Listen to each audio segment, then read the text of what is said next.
sa Romans chapter 5 verse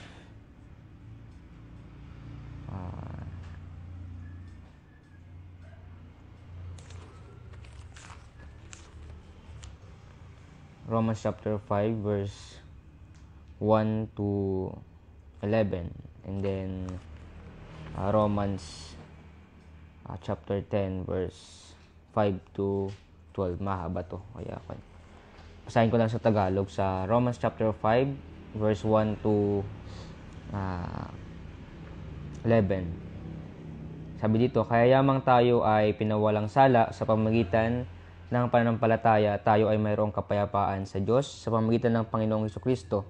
Sa pamamagitan din niya ay nagkaroon tayo ng paglapit sa biyayang ito sa pamamagitan ng pananampalataya, kung saan tayo ay naindigan at nagagalak sa pag-asa ng kalwalhatian ng Diyos. At hindi lamang gayon, kundi kahit sa paghihirap ay nagagalak tayo dahil alam natin na ang paghihirap ay nagbubunga ng pagtitiis, at ang pagtitiis ay nagbubunga ng subok na pag-uugali, at ang subok na pag-uugali ay nagbubunga ng pag-asa, at ang pag-asa ay hindi nagdudulot ng kahihiyan, sapagkat ang pag-ibig ng Diyos ay binuhos na sa ating mga puso sa pamamagitan ng banal na Espiritu na ipinagkaloob sa atin.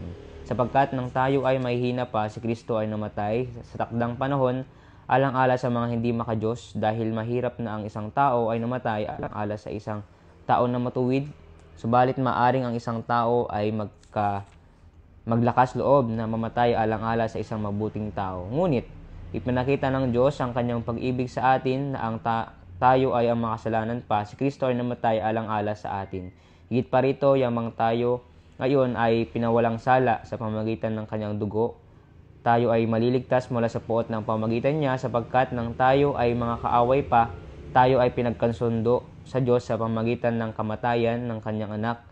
Higit pa rito, dahil tayo ay pinagkasundo, tayo ay maliligtas sa pamamagitan ng buhay ng kanyang anak. Hindi pa lamang gayon, sa halip ay nagagalak din tayo sa Diyos sa pamamagitan ng ating Panginoong Hesukristo. Sa pamamagitan niya ay natamo natin ngayon ang pagipagsundo. And then Romans chapter 6 verse 5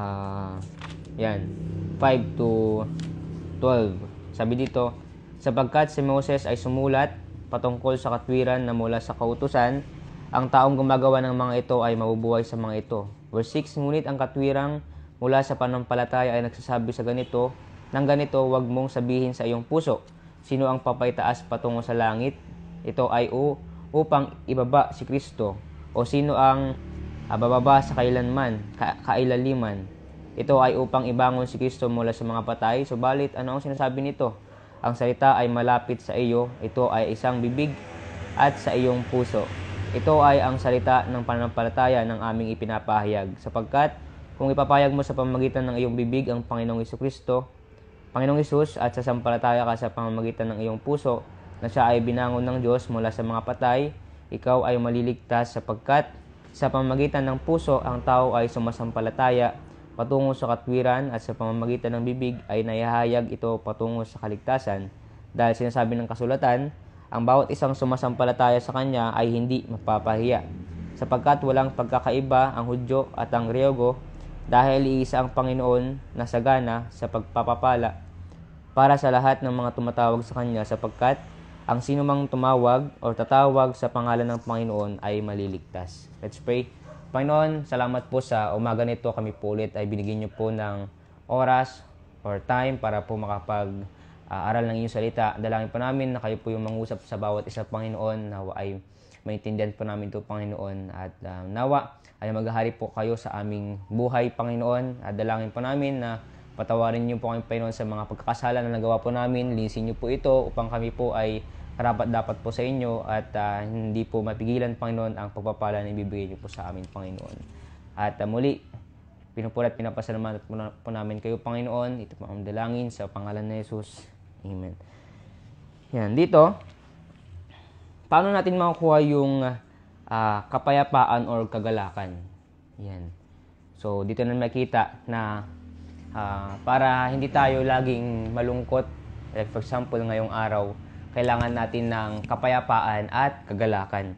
Yan. Sabi dito, sa verse 1, kaya mang tayo ay pinawalang sala sa pamamagitan ng pananampalataya, tayo ay mayroong kapayapaan sa Diyos sa pamamagitan ng ating Hesukristo. Sa pamamagitan din niya, verse 2, ay nagkaroon tayo ng paglapit sa biyayang ito sa pamamagitan ng pananampalataya, kung saan tayo ay naninindigan at nagagalak sa pag-asa ng kalwalhatian ng Diyos, at hindi lamang gayon, kundi kahit sa paghihirap ay nagagalak tayo dahil alam na natin, sabi dito, na ang paghihirap ay nagbubunga ng pagtitiis. Dito, makita natin na ang paghihirap ay nagbubunga ng pagtitiis. So, paano tayo magkakaroon ng kapayapaan or kagalakan?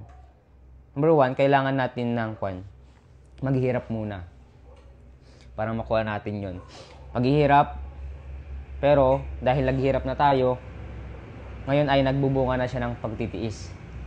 Kasi pag mahirap yung sitwasyon, kailangan din magtiis, di ba? And then verse 4, at ang pagtitiis ay nagbubunga ng subok. Yung, di ba, connection yan. Sa una, maghihirap ka muna. Pangalawa, magtitiis ka muna. Pangatlo, magbubunga rin siya ng subok. Susubukin ka. Kanya ba, nagtitiis ka, susubukin ka pa. And then, verse 4, ang pagtitiis ay nagbubunga ng subok na pag-uugali at ang subok. Yan. So, sa subok naman, Number 5, ang subok na pag-ugali ay nagbubunga ng pag-asa. So, pag sinusubok tayo, doon pupunta yung pag-asa.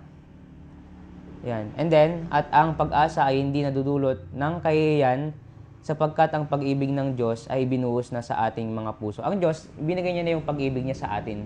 Kaya yung kapayapaan, na kapag from the start, ang paghihirap, di ba, naghirap tayo. Pero ang down nun, ang naging outcome nun, dahil nga naghirap tayo, nagbunga siya ng pagtitiis, nagbunga siya ng subok, nagbunga siya ng pag-ugali, at nagbunga siya ng pag-asa.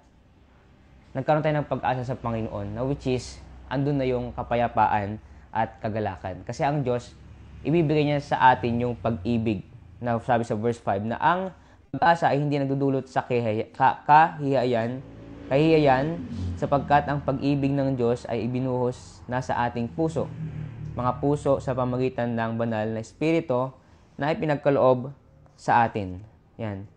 Kasi yung time na kapag sa una, mahirap. Lahat naman mahirap. Walang madali. Nagiging mahirap lang siya kasi nga maganda yung outcome. Sobrang sarap sa pakiramdam.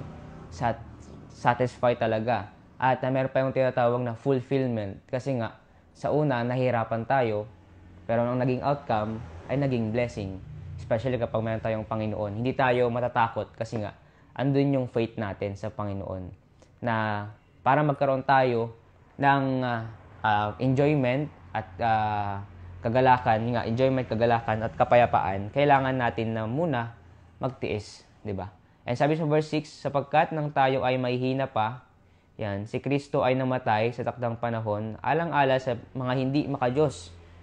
Yan, so ang Diyos namatay sa mga makasalanan, inako niya yung ating kasalanan. Yan, verse 7, dahil mahirap na ang isang tao ay mamamatay alang-ala sa isang tao na matuwid. Yan. So, makita natin dito na yung mahirap pa dito, yung mahirap na nga. Tapos, mapapahamak pa siya. Sobrang hirap na nga. Pulubin na nga. Tapos, pag namatay, sa impyerno pa. Pero ang Diyos, nagbigay siya ng pag-asa.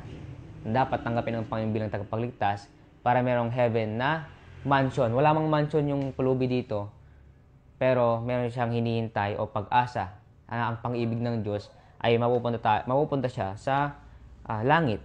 And then verse 7, dahil mahirap ang isang tao ay mamamatay alang-ala sa isang tao na matuwid. So yung mga matutuwid naman, hindi rin pwede na porket mayaman, sila na yung mga qualified na pupunta sa heaven. Mahirap abutin yung mga mayayaman kasi nga successful na sila. Yan, talagang madami silang ipinapakita. Yan, meron silang bahay, may lupa sila.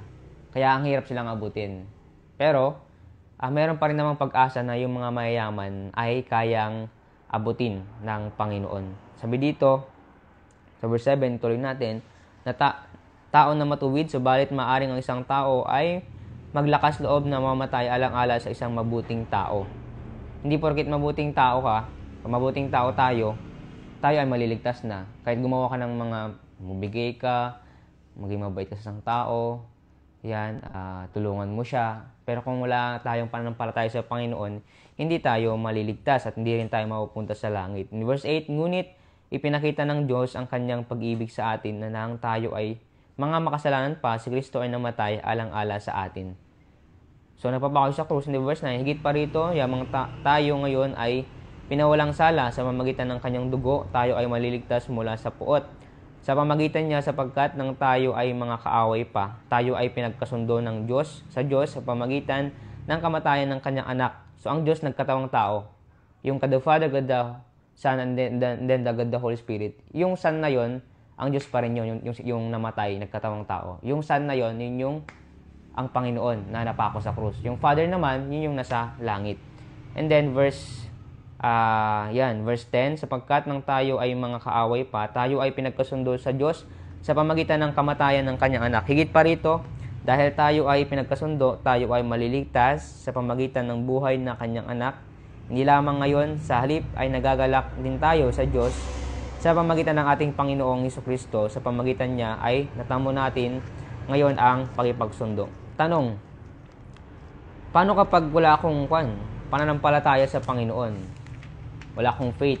Di ibig sabihin, hindi ko maramdaman yung kapayapaan at kagalakan.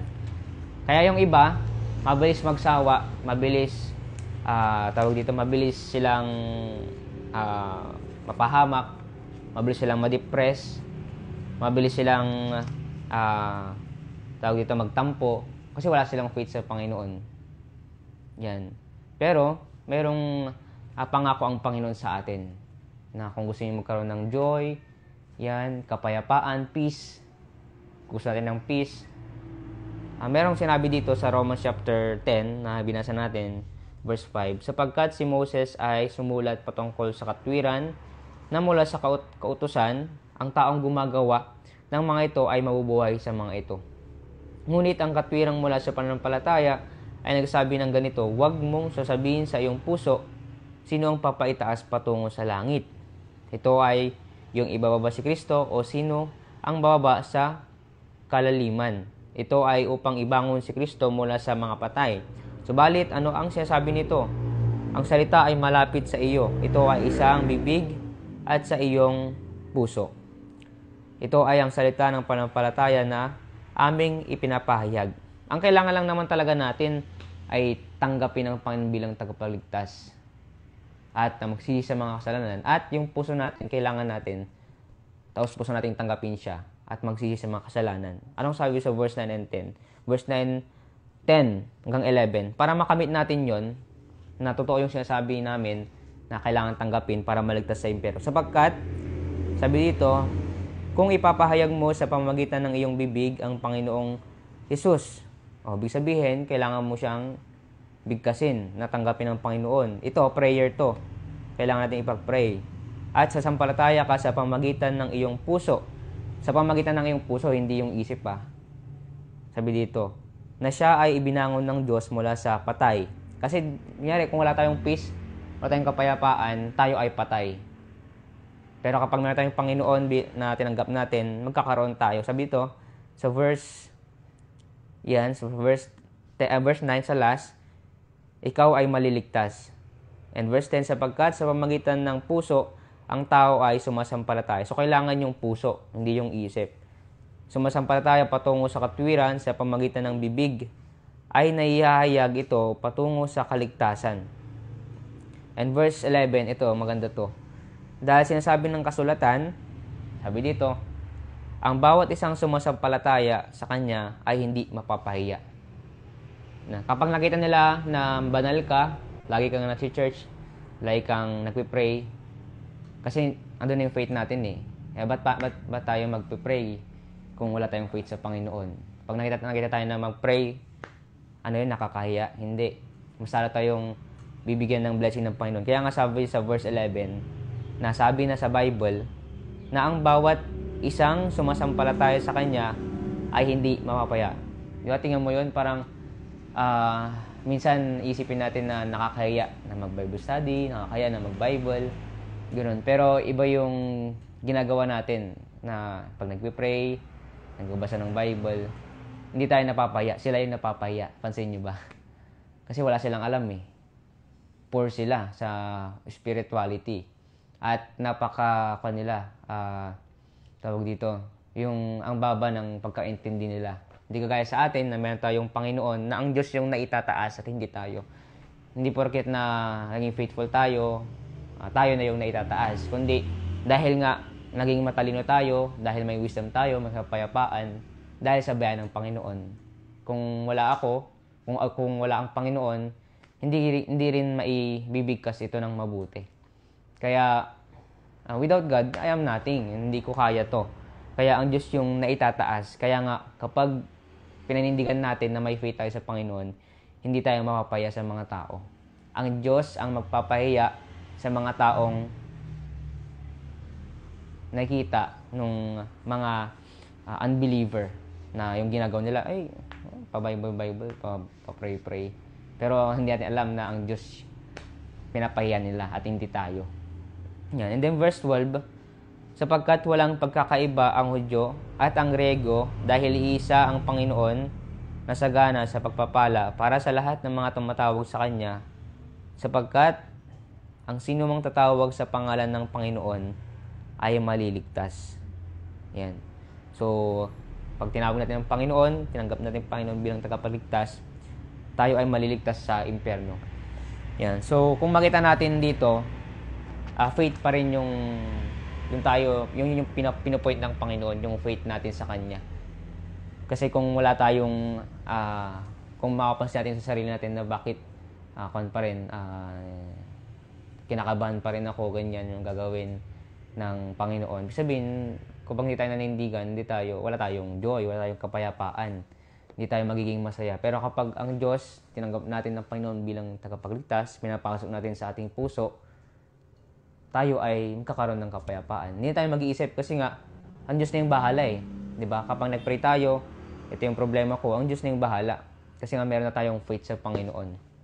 Kaya yung nabasa natin kanina, na verse 11, na confident na, especially ako, confident na ako, na kahit sabihin nila na ganito yung ginagawa nito, hindi ako mag-iisip, magdalawang isip na gawin. Kasi nga, Bible na nagsabi na hindi tayo mapapahiya. Na kapag nakita na tayo na nagsisimba, ang banal, nakita tayo na parang loko-lokong tao to may commitment pero hindi naman nakikita parang ganun. Pero doon pinapakita ng Panginoon na hindi tayo papahiyain. Na sobrang ganda na magtiwala lang talaga sa Panginoon para mas lalo tayong papalakasin sa pananampalataya. Actually, mas lalo tayong mas magiging deep yung pananampalataya natin sa Panginoon kapag sinubok tayo ng Panginoon. For example, meron tayong sakit, hindi mo na alam yung gagawin mo. Pero kapag dumating yung time na yun, so blessing yun eh. Kasi doon tayo mag-grow sa pananampalataya. Yan. At mas lalo tayong yung maramdaman natin yung kapangyarihan ng Panginoon, di ba? At praying na sa bawat isa magkaroon tayo ng joy at kapayapaan. Kasi pag wala tayong kapayapaan, mahirapan din tayo. Kaya ang pinaka-outcome, kailangan mo tanggapin ng Panginoon bilang tagapagligtas. Kasi kung hindi mo tinanggap ng Panginoon, walang faith doon. Yun lang naman, yun yung pinaka-mahalaga para magkaroon tayo ng joy, peace, yan, at blessing, yun, sa atin. Yan. Let's pray. Panginoon, maraming salamat sa inyong binigay na